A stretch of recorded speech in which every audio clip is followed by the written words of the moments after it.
అందరికీ హాయ్ అండి. ముఖ్యంగా జన సైనికులకి, వీర మహిళలకి నాదొక చిన్న విన్నపం అండి. నేను ప్రొఫెషనల్‌గా కమెడియన్ అయ్యుండొచ్చు గానీ, పర్సనల్‌గా 80% మార్కులతో బీటెక్ కంప్లీట్ చేసి, ఈ సమాజం మీద, రాజకీయాల మీద, అలాగే వ్యక్తుల మీద, విలువల మీద, అన్నిటి మీద అవగాహన కలిగిన ఒక వ్యక్తిని నేను కూడా. ఆంధ్రప్రదేశ్‌లో ఓటు హక్కు ఉంది కాబట్టి జరుగుతున్న విషయాల మీద మాట్లాడే హక్కు నాకు కూడా ఉందని నేను మాట్లాడుతున్నాను. అంటే జనసేనకి 24 సీట్లు అని అనౌన్స్ చేయగానే చాలామంది పవన్ కళ్యాణ్ గారిని తిడుతున్నారు. కొంతమంది అలుగుతున్నారు. కొంతమంది అసంతృప్తి చెందుతున్నారు. ఇంకొంతమంది అయితే మోసిన జెండానే కిందేసి కాలుస్తున్నారు. ఇంకొంతమంది అయితే వేసిన స్టిక్కర్స్‌ను లాగేసి పీకేస్తున్నారు. ఇవన్నీ చూసి నిజంగా మనసుకి చాలా చాలా చాలా బాధ అనిపించింది. ఒక్కసారి ఆవేశంతో కాకుండా మీ ఆత్మ సాక్షిగా ఆలోచించి చెప్పండి.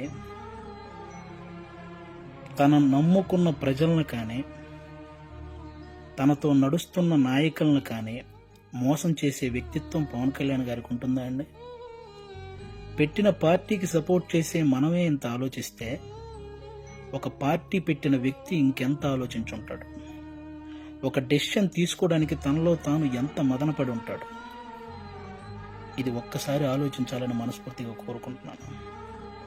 10 సంవత్సరాలుగా ఎటువంటి అవినీతి చేయకుండా తన సొంత కష్టార్జితంతో పార్టీని నడుపుతున్న గొప్ప నాయకుడు పవన్ కళ్యాణ్ గారు. అలాంటి వ్యక్తి గురించి మన శత్రువులు మాట్లాడినట్టు మనం కూడా మాట్లాడితే నిజంగా బాధ అనిపించిందండి. అంటే 24 సీట్లు ఏంటి, అదేంటి, ఇదేంటి అని 2019లో కనీసం ఆయన్ను కూడా గెలిపించుకోలేని మనం అదేంటి, ఇదేంటి అని అడిగే హక్కు నిజంగా మనకు ఉందంటారా? అరే, చిన్న పరీక్ష ఫెయిల్ అయితేనే ఇంట్లో నుంచి ఒక 10 రోజులు బయటికి రాము. అలాంటిది ఇంత పెద్ద ప్రజా సంగ్రామంలో 2 చోట్ల ఓడిపోయి కూడా రెండో రోజే సమస్య అనగానే పరిగెత్తుకుంటూ వెళ్ళి ఆ సమస్యను సాల్వ్ చేసిన గొప్ప మనసు పవన్ కళ్యాణ్ గారిది. తన పిల్లల కోసం బ్యాంకులో దాచిన డబ్బును కూడా తీసి కౌలు రైతుల కష్టాలు తీర్చిన పవన్ కళ్యాణ్ గారి గురించా మనం ఇలాంటివన్నీ మాట్లాడేది. ఎన్నో సమస్యల మీద ఎంతో మందికి ఎన్నో రకాలుగా సహాయం చేసిన వ్యక్తిత్వం. రోజుకు 2 కోట్లు తీసుకునే ఒక స్టార్ హీరో సంపాదించిందంతా సహాయ కార్యక్రమాలకే పెట్టేసి ఆల్మోస్ట్ అప్పు చేసి మరీ ఒక పార్టీని నడుపుతున్నాడని మీలో ఎంతమందికి తెలుసు? అలాంటి పవన్ కళ్యాణ్ గారి గురించి మనం ఎలా పడితే అలా మాట్లాడేస్తున్నాం. దేశంలో ఇన్ని రాజకీయ పార్టీలు ఉన్నాయి, ఇంతమంది రాజకీయ నాయకులు ఉన్నారు. ఎవరైనా సరే మేము అధికారంలోకి వస్తే అది చేస్తాం, ఇది చేస్తాం అనేవాళ్ళే కానీ ప్రతిపక్షంలో ఉండగా ఏనాడైనా వాళ్ళ జేబులో నుంచి 1 రూపాయి తీసి ఎవరికైనా సహాయం చేశారా? అలా సహాయం చేసిన ఏకైక రాజకీయ నాయకుడు పవన్ కళ్యాణ్ గారు. అలాంటి వ్యక్తిని పట్టుకొని మనం కులాన్ని తాకట్టు పెట్టాడు, పార్టీని తాకట్టు పెట్టాడు, ప్యాకేజ్ తీసుకున్నాడు అని చాలా ఈజీగా అనేస్తున్నాం. అమ్మలాంటి కులాన్ని, పార్టీని తాకట్టు పెట్టే వ్యక్తే పవన్ కళ్యాణ్ గారు. డబ్బుకు అమ్ముడుపోతాడా? ప్రతిపక్షంలో ఉన్న టీడీపీ కంటే అధికార పక్షంలో ఉన్న వైసీపీ దగ్గరే ఎక్కువ డబ్బు ఉంటుంది కదా. మరి అమ్ముడుపోయే వ్యక్తి అయితే వాళ్ళే కొనుక్కోవచ్చు కదా. ఎందుకండి ఈ మాటలు? పవన్ కళ్యాణ్ గారు ప్రజలు పంచే ప్రేమకు బానిస కానీ నాయకులు పంచే డబ్బుకి ఎప్పటికీ బానిస కాడు, అవ్వడు. అభిమానించటం అంటే మనకు అనుకూలంగా ఉన్నప్పుడు జై కొట్టడం, అనుకూలంగా లేనప్పుడు బాయ్ చెప్పడం కాదండి.